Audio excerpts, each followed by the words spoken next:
今次廢佬要同大家講單麥當勞奇聞啦。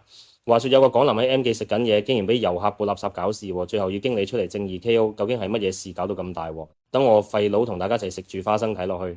事發係咁嘅，有位香港阿哥呢，一個人喺麥當勞食緊嘢，點知有班遊客想霸嗰張台，正常人等位係基本啦，係咪？但呢班遊客呢，竟然拎張紙出嚟抹台，仲要係將啲垃圾直接掃落阿哥個餐盤度。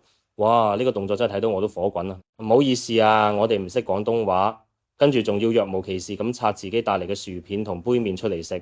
大佬，麥當勞雖然冇寫明唔准帶外食，但係都唔使咁過分啊嘛。其實我廢佬覺得呢，香港地少人多，大家不嬲有套默契規則，你餐廳就幫襯翻餐廳嘢食啦，唔好帶外來食物影響人哋生意。但係而家好多遊客呢，可能唔知呢套文化呢，搞到衝突越嚟越多啦。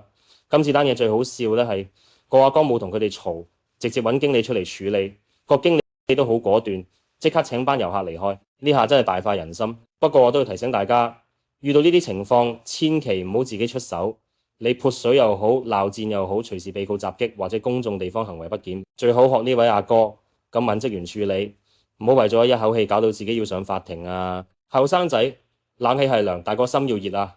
唔好為張台搞到成個人熱氣上升。其實單嘢反映咗幾個問題咧。第一咧，香港同內地文化差異真係存在嘅。第二咧，公共空間使用觀念唔同啊。咁第三咧，麥當勞呢類快餐店咧越嚟越似咧公共休息區。我細個嗰陣咧，麥當勞係真係食嘢嘅地方。